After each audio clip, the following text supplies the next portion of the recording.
Great. All right, everybody. Thanks again for coming out. Again, Danny Hoffman, College Career Counselor. Really excited to have you here and be a support for whatever comes next. So please continue to come down. You're welcome to make an appointment with me whenever. There's QR codes around this space. You can always pop your head in and ask if you can make an appointment, or if I'm free, we can just chat.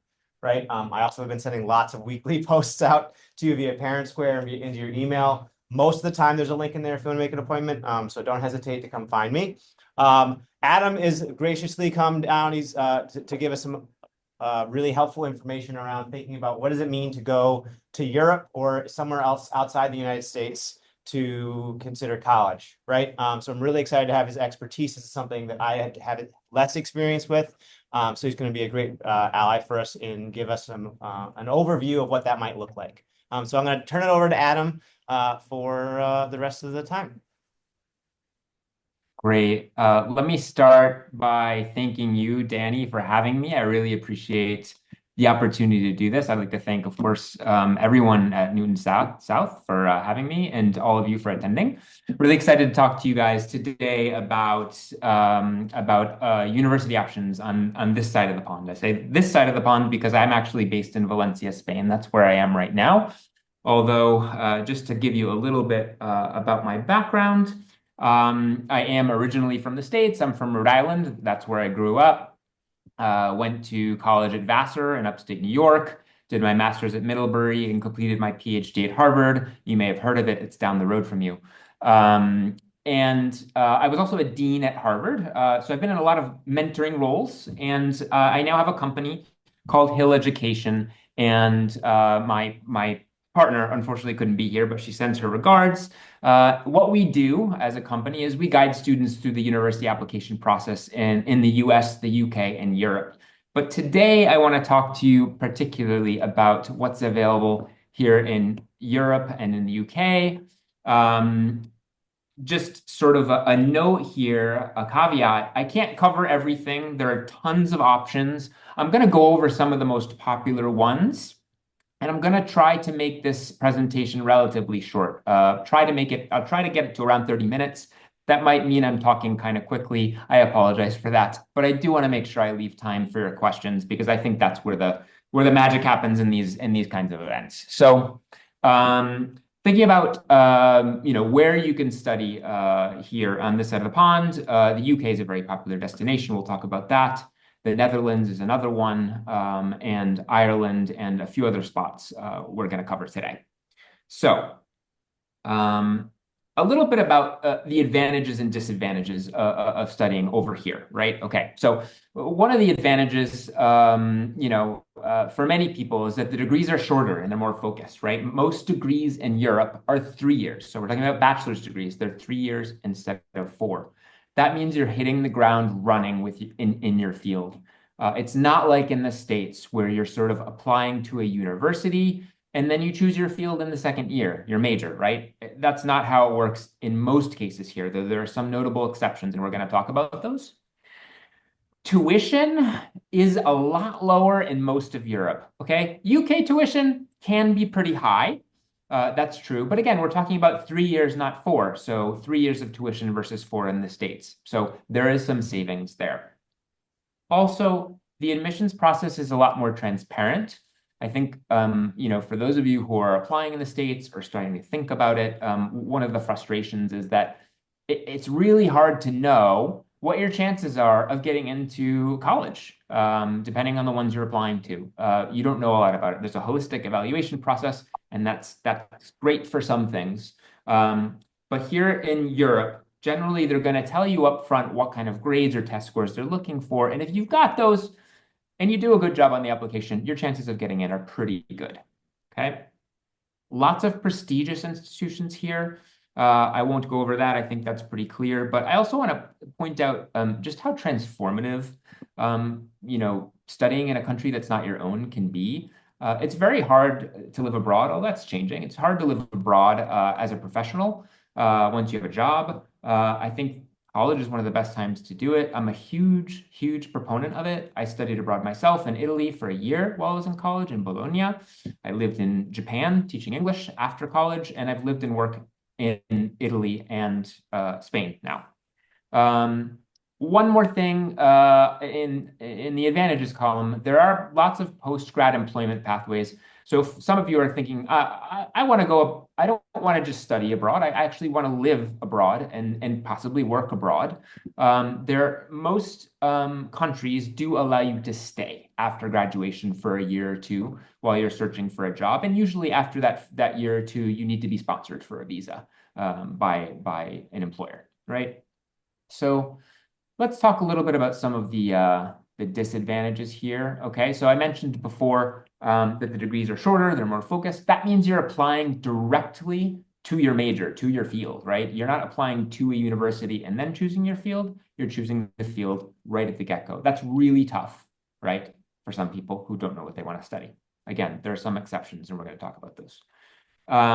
Financial aid is pretty limited on this side of the pond, but again, tuition is lower, so that ends up working for a lot of folks. Student life is decentralized. In the United States, you go to college and it's this whole gestalt. It's an experience. You live there, you eat there, you sleep there, you have a job there, you participate in sports there, you do it all. It's a little different here, right? University is focused on your studies, and you may go home to an apartment where you're living with students at your university or young professionals. You'll be involved in clubs and student life, but they won't be part of the university in the way that they are in the United States. And then a disadvantage, everything here is really old, like hundreds of years old, right? And exceedingly beautiful. So I put that in the disadvantages column because well, it's not a disadvantage, really. I think it's kind of funny. So, moving on. I think. Okay, presentation. Here we go. Okay, so let's talk a little bit about the UK. I think this is one of the most popular destinations for students from the United States.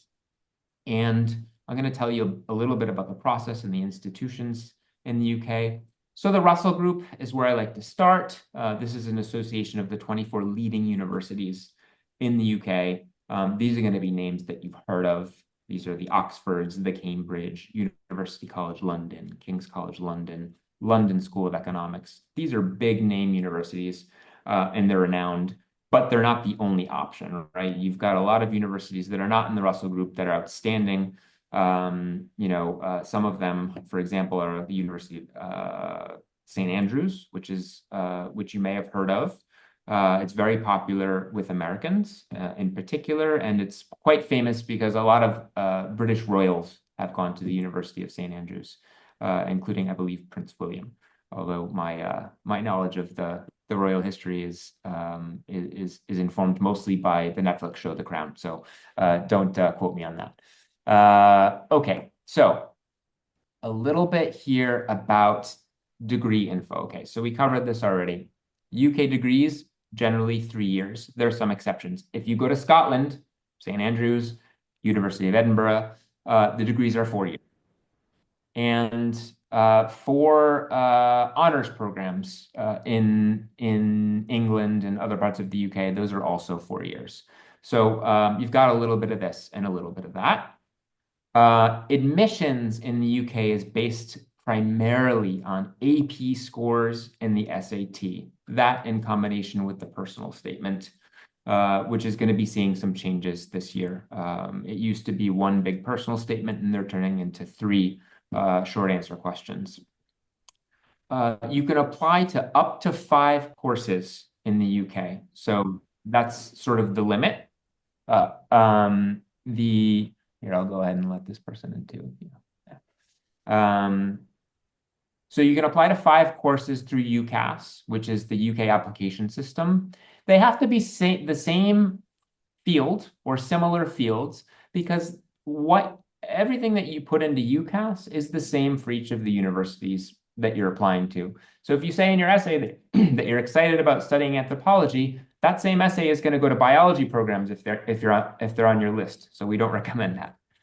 In terms of deadlines, right? So most deadlines are at the end of January. There are a few exceptions. If there are any high achievers here who are thinking about an application to Oxford or Cambridge or medical school in the UK, you're applying by October 15th. That's even earlier than most early decision and early application deadlines in the United States. tuition fees vary greatly depending on the field and the location. Obviously, if you're in a big city like London, tuition's going to be a little higher. If you're in a more expensive field like engineering, it's going to be on the higher side. There is some financial aid in the UK, and many institutions in the UK accept US federal loans. So that can be helpful too. All right, I want to talk a little bit about what it takes to apply in the UK, because this has implications for the way that you're planning your studies as high school students now. To do that, I'm going to explain how offers are made in the UK for British students. So the British students, high school is the last 2 years, essentially, of high school is what is considered. And during those 2 years, British students take generally 3 courses, sometimes 4, and that's it. And at the end of those 2 years, they take exams, okay? So when they're applying to university, they don't have those exam scores yet. And what the schools in the UK do is their counselors give predictions for what those grades might be based on a student's performance.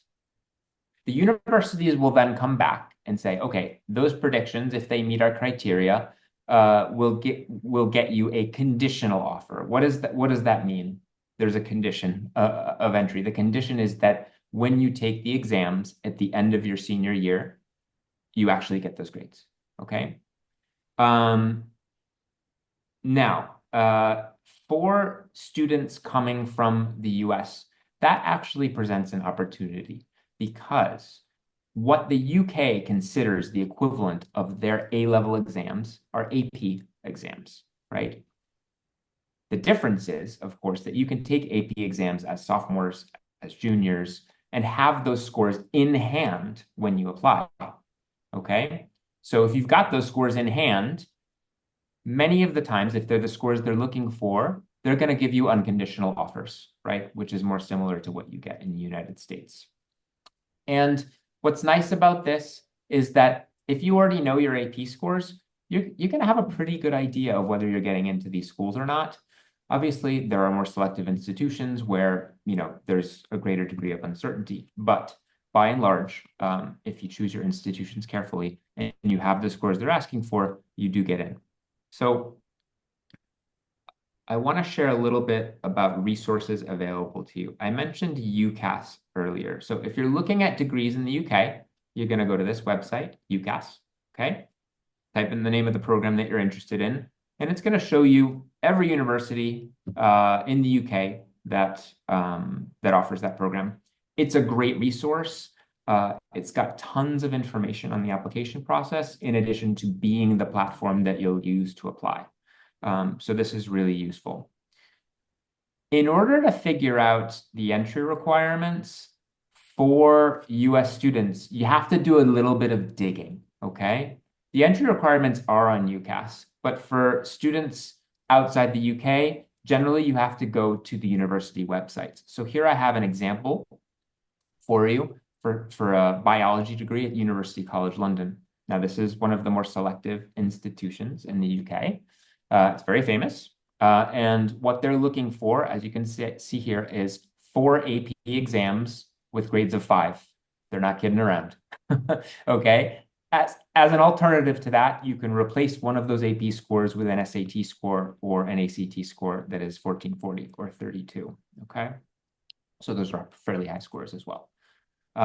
Just to give you another example, some universities you'll go to, this is the University of York, beautiful city. You can see here that their typical offer is ABB. What the heck does that mean? So ABB are the scores that British students would get on their exams, and they have an equivalency chart. You'll see this at a lot of universities. So an ABB in the British system for the APs would be a 5, 4, and a 4. Okay. Is that more or less clear, guys? Love to see some nodding heads. Cool. Thanks. Okay, good. So I know that's getting a little bit into the weeds, but the reason I bring it up is because if you are deciding whether or not to take APs, this is important to consider. You're going to need the APs if you're applying in the UK. Okay. Right. Oops, I forgot that I did some circles. There we go. All right. Moving on. Okay. So I want to tell you a little bit about the Netherlands too. The Netherlands is a very popular destination for studying English, right?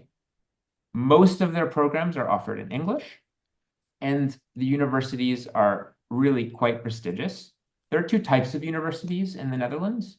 The first is a research university, which is your standard university where you're focusing more on theory. And then there are also universities of applied sciences, where you're going to be studying things that are more practice-based, right? So an example of the difference is, if you want to study economics, you'll want a research university. If you want to study business, you'll want to look at a university of applied sciences.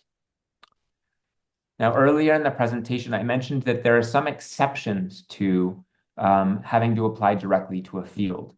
One of the great exceptions is the university colleges, okay? The Dutch university colleges are sort of like honors colleges within the universities in the Netherlands. And the whole system for the university colleges is based on the American small liberal arts college model, right? So they're smaller communities, they're more selective, they're more rigorous.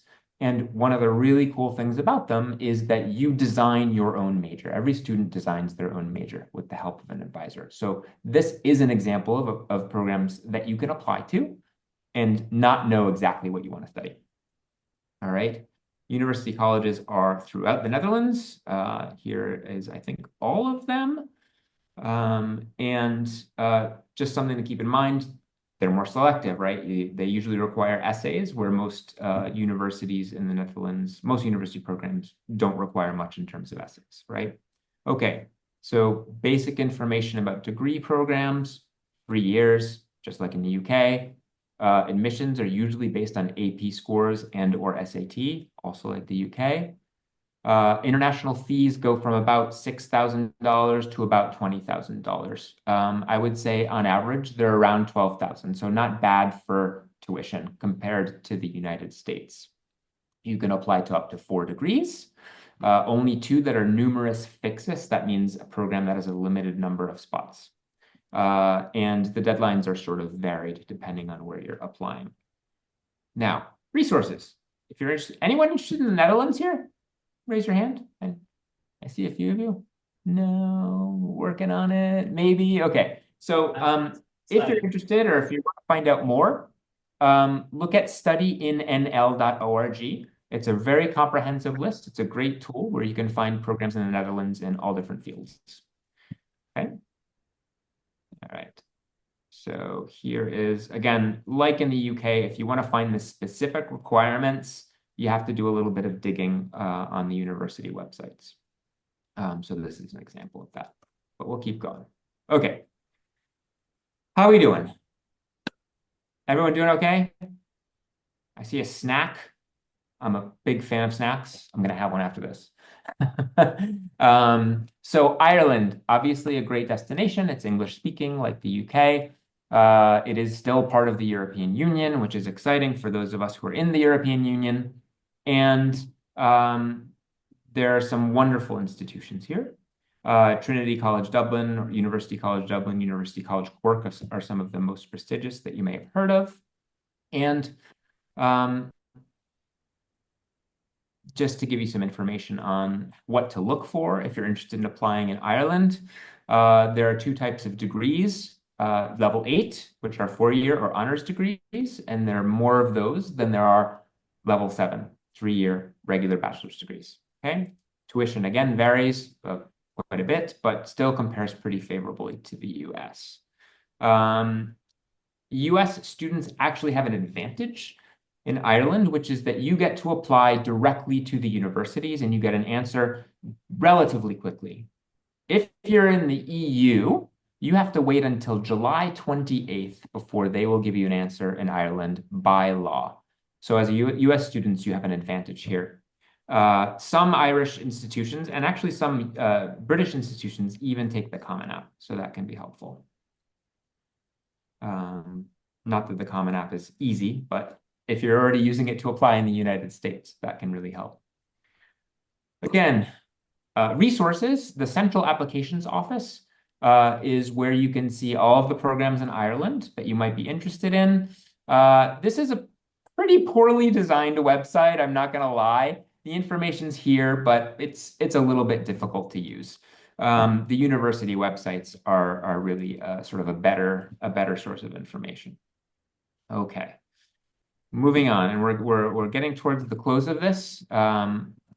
Again, I can't talk about every country, but I wanted to mention the Czech Republic. My partner was there recently, and there's some great programs and very inexpensive degrees there. So Prague, aside from being a spectacularly beautiful city that if you've never been to and you don't want to study there, please go to Prague. It is really an amazing place. Has some very prestigious universities, perhaps not as well known in the United States, but nonetheless really good. What I want to highlight for you here is, again, international fees start at $4,000 a year for tuition, okay? So this is really pretty remarkable considering the quality of the education that you can get there. Each university has its own process, so it's hard to generalize, but if we're interested in this, they have a great website, studyinprague.cz. .czechia, okay, where you can find out information about the different programs available. Okay. All right. Other countries, as I said, I can't cover everything here, but there are so many places on this side of the pond to study.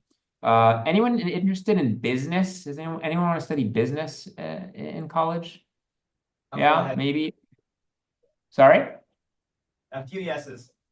Yeah, cool. So business is increasingly offered in English in lots of different places. You really have your pick of countries. If you want to study business, there are lots of great institutions offering it. I'm just going to highlight a couple that are sort of becoming increasingly popular. One is IE University, which has campuses here in Spain, in Madrid, which is an incredible, beautiful metropolis to live in, and Segovia, which is a medieval city, very different feel from Madrid, but also really gorgeous. Another option that I see a lot of students apply to these days is Bocconi University in Milan. It's very popular. It's increasingly selective and tough to get into. And then again, there are a number of options. Basically, you pick a country, you're going to find a place that offers business degrees. And then one last point I want to make. There are also a number of American-style universities sort of scattered throughout Europe. Okay, and mostly you can apply to these through the Common App. The experience is more similar to a US experience, but you're going to be located in a place like Rome, if you're at the American University of Rome, or John Cabot, which is also in Rome. Bard College, which you may have heard of, a great liberal arts college in the United States, has a campus in Berlin where you can do a full degree, generally liberal arts focused. And again, there are a couple more universities that you could consider. Okay, we're wrapping up here. Just a couple of tips I want you to keep in mind if this is of interest to you, right?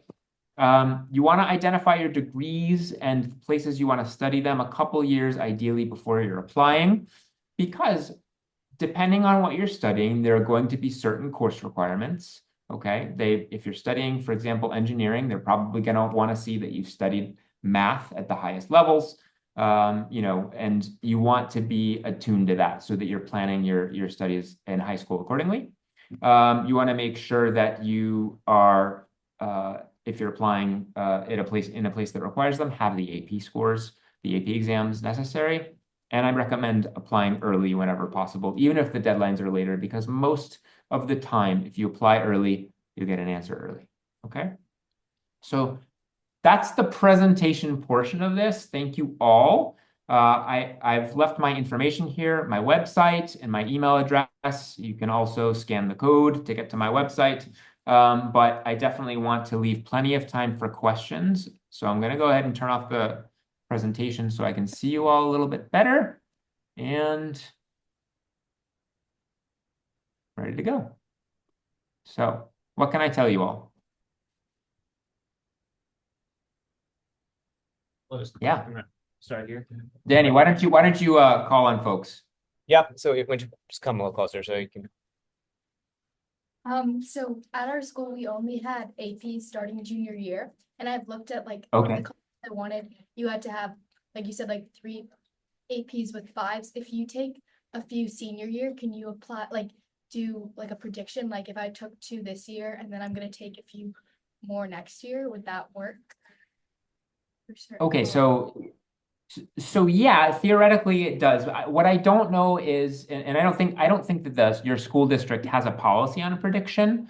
So you'd have to run it by the school district and see if that's. But yes, it can be done.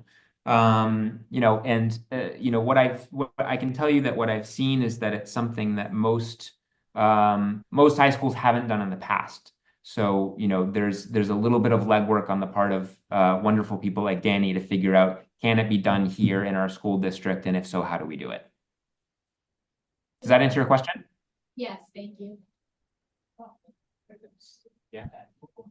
I was wondering on the chart you gave, with like the letters associated with like the AP scores, it also had like a class grade. Could you substitute a class grade for the AP score in an AP class? So at some universities you can. You know, this isn't universal. Every university is a little bit different on this, but in general, I'm seeing some movement towards offering other pathways to entry, which I think is good because, you know, I've had students at American high schools that didn't offer AP scores. It didn't offer AP classes, and they're kind of out of luck right now. So I'm hoping that that's going to change. You know, there are some U.S. high schools that offer, for example, the IB. That's accepted.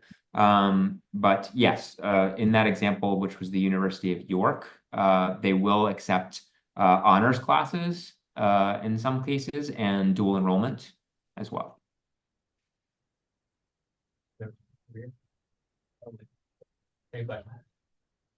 Other questions?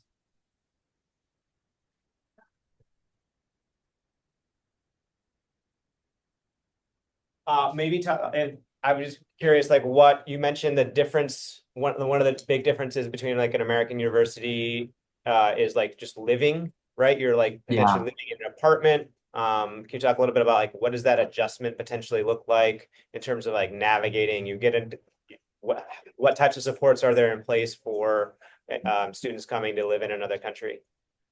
Yeah, that's a great question. So, it is very different. Generally, you know, if you're interested in this, you need to be somebody who is ready to accept a greater degree of independence, right? Typically, students in Europe are going to live in apartments, right?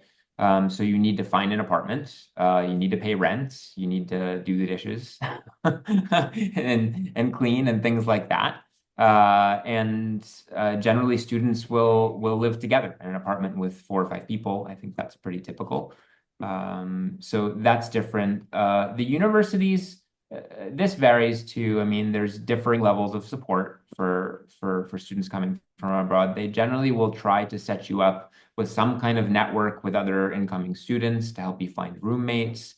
You know, some have connections with, throughout Europe, there are private residence halls that are not affiliated officially with the universities, but the universities will sometimes pass that information on to students.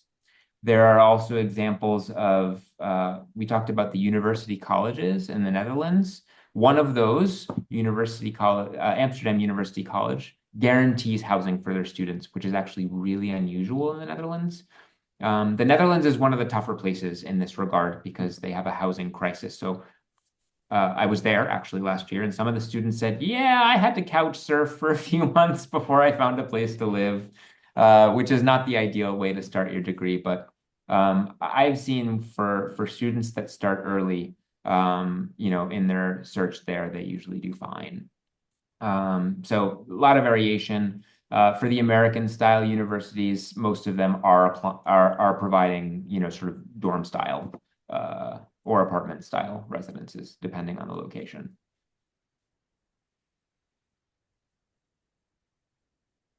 I see. Yeah, go ahead. Yeah.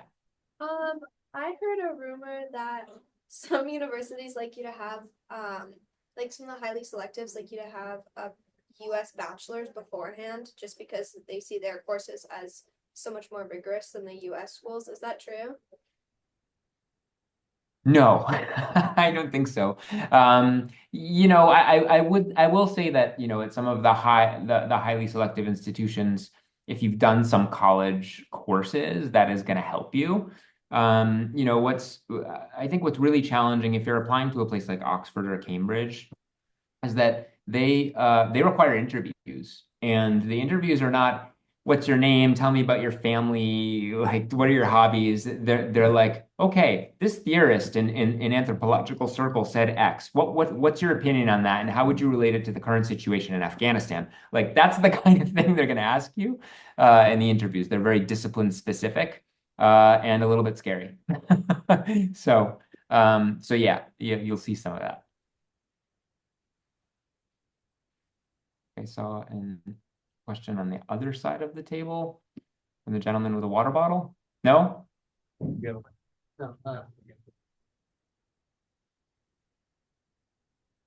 Oh, yeah. Is the acceptance rate typically higher for like American students applying like to these international schools, or is it more like, is it like less, like lower? That's a great question. I don't have numbers on that, so I don't want to make any promises. I think that what's different, and I sort of touched on this before, is that you know what they're looking for at the outset. Cambridge and Oxford are kind of the big exceptions here, but the schools are going to say, we want these exam scores, we want this SAT score. Most of the time, you're going to get in if you've got it, right? So it's easier. I would say most likely the acceptance rate is higher because students know if they've got what it takes right from the outset, right? And that's a big difference from the United States. So like here for the SAT, you can obviously like super score and stuff. Does that still apply in Europe, like in replacement for like a score? I can't generalize, but I have seen in some universities that they specify that they will not super score. But I don't think that's true across the board. I think that there's a little bit of this and a little bit of that. Are the interviews that you talked about, is that common practice across like all of them, or is it just at like a few selected? No, it's mostly Oxford and Cambridge. Most universities in the UK don't do interviews. I know that like Oxford and Cambridge also require like, depending on like the course of study, like an entrance exam. Is that true for most UK schools or no? No. No, they're special. Yeah. See a question over here? Do you have a hand up? No.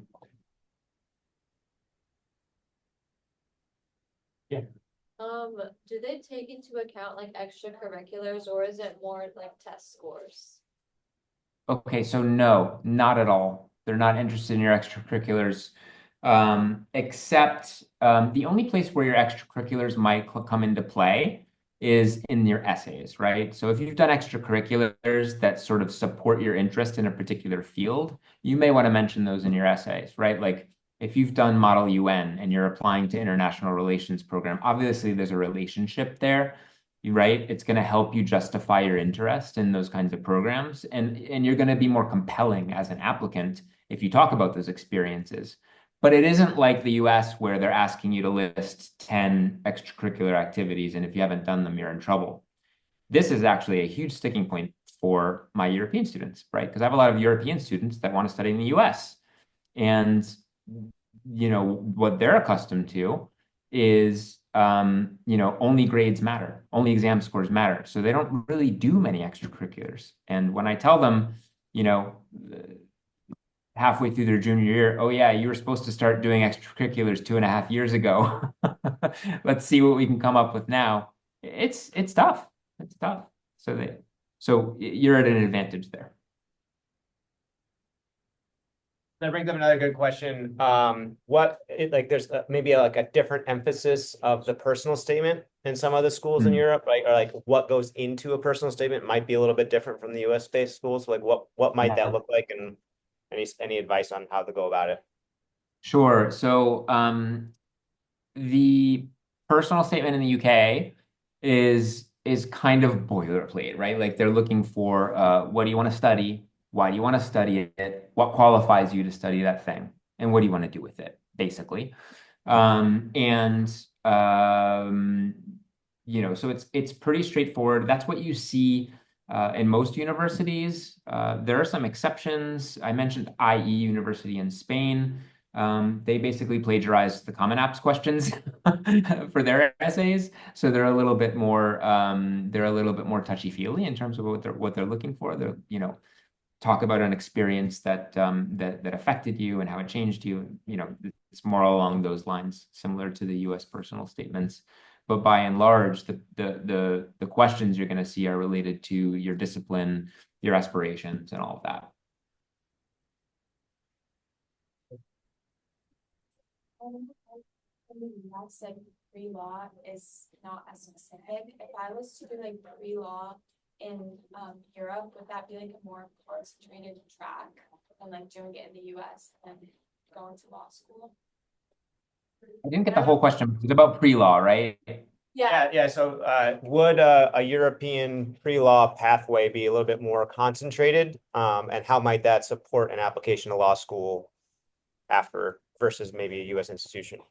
Yeah, it's a really interesting question. So for the most part here, you start law school as an undergraduate, right? So you would start studying law specifically. You can get a bachelor's in law in the UK. You can get a bachelor's in law in much of Europe. What I don't know is whether that would be a better choice for you than, say, something like, political science or international relations. I'd have to study that. I'd have to look into it. But I would expect that, international study would be accepted just as easily as, a US program. And in fact, one program I think is particularly interesting, I talked about the university colleges. Leiden University College is in The Hague, which is where the International Criminal Court is located. And their particular university college is focused on global challenges, right? So it's very sort of social justice oriented, really, really interesting choice for any of you that are interested in international relations, politics, anything along those lines. You said the name of that university again in The Hague? Leiden University College. It's not in Leiden, it's in The Hague.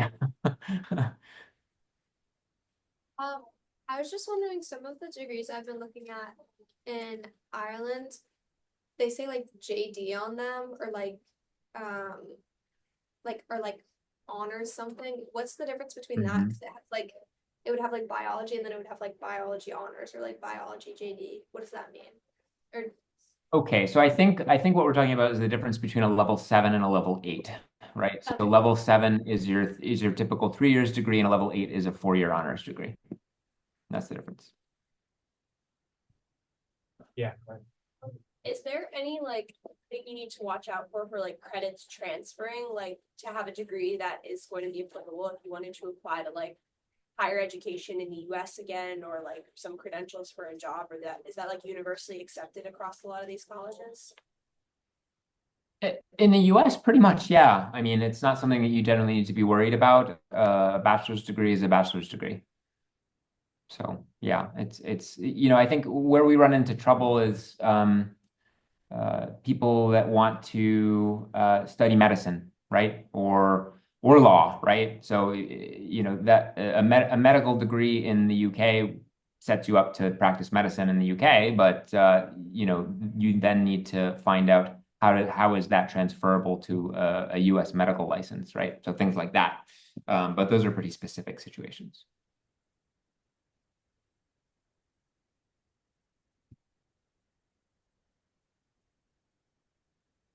Does having citizenship in a country help your chances of getting in to a college if you like apply in the same country?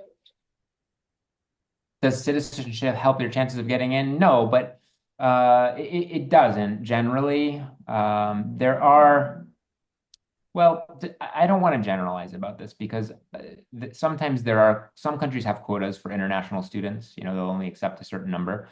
So it may. What it generally does make a difference with, depending on the country, is the fees, right? So for example, if you're an EU citizen, the fees in Ireland, the tuition is about 2,500 euros a year. In the Netherlands, it's about 3,000 euros a year, if you're an EU national. So definitely an EU passport can be a big help here. The UK is unfortunately not helpful in this way because you have to be a resident in the UK, not just a citizen, in order to benefit from national fees. Great question.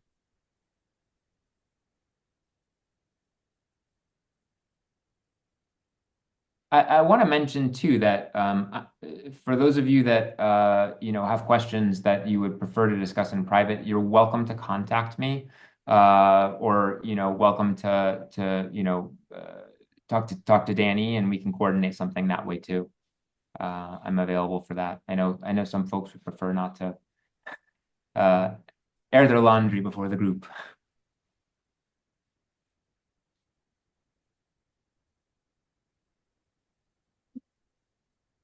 I'll also open it up. I know we got a couple of other counselors on Zoom. If they have any questions, they can chime in, of course. Just want to double check and see if anybody else has any other questions. I think I've got most of mine. Are there any other ones that pop up? Are there, I guess my one last thing would be like just general, like if there's any difference in applying to graduate school in the US or then again in the UK, like, or in somewhere in Europe, like what's any other considerations folks should be keeping in mind as they think about like maybe they do undergrad in the US and they want to study their master's degree in London or vice versa. Yeah, totally fine for the most part. I mean, there some countries that make this more difficult than others. The country I happen to live in, Spain, is a little bit challenging, right? They have a whole process called homologation or homologación, which they require your foreign degree to go through in order for you to be eligible to participate in a program. And it's a real pain in the neck, but it's not so much of an issue for undergraduate because generally, if you're applying to the private universities here, they help you get through that process. So for the most part, I want to say no. I don't want to generalize about everything. Adam, I have a quick question. My name's Jim Medeiros. I'm a guidance counselor at Newton South. Thank you for the presentation. It's been extremely informational, very much so. And I guess the clarification I have is around the AP exams, right? Self-studying for an AP is not counting towards what is required by the colleges, right? It has to be an AP class that's taken in the high school setting. Is that right? So no, actually, Okay. in the UK, they don't. It's funny that it's a very exam-based system. They don't care how you got the exam grade. They just Okay. care about the exam grade. They're not for the most part not interested in the course.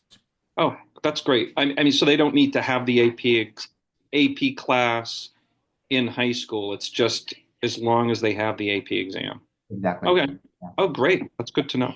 Yeah, in most circumstances, like I said, they're opening up now and they're starting to accept courses in some cases in addition to exams. But typically, at most universities, what you're going to see is we want these exam scores, and they're not interested at all in whether you took the class or what grade you got in it. Perfect. Yeah.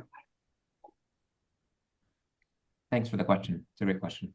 Yeah, because I think I've had sort of maybe like last minute interest in universities in the UK, like over the summer, right before a senior year, and maybe haven't had the opportunity or they weren't able to get into an AP course in their junior year. So that's good to know. Like they can do that over the summer or do it independently. So that's helpful. Yeah, I mean there are always ways, and I think if if the district is open to predictions, it allows students to use APs taken in their senior year. Recording, and then also on Parent Square, I'll send another recording out. There is, oops, I wanted to make this full Otherwise, you're screen, good. but there's my information again. Yeah. Um, Thank you so much, Adam. That was phenomenal. Really, really helpful. Thank you all. I really appreciate you having me again. Nice to see everyone. And again, if you're interested in more information, you're welcome to get in touch. That goes for the counselors as well. I really appreciate you all being here. So thank you. Thank you. Thank you. Thanks, Adam. You're Take sending care. out a recording of this? Yes. And like, Yep. okay, so the slideshow will be up. This slideshow, yeah, yeah. Awesome. So much. Thank you. Like that one.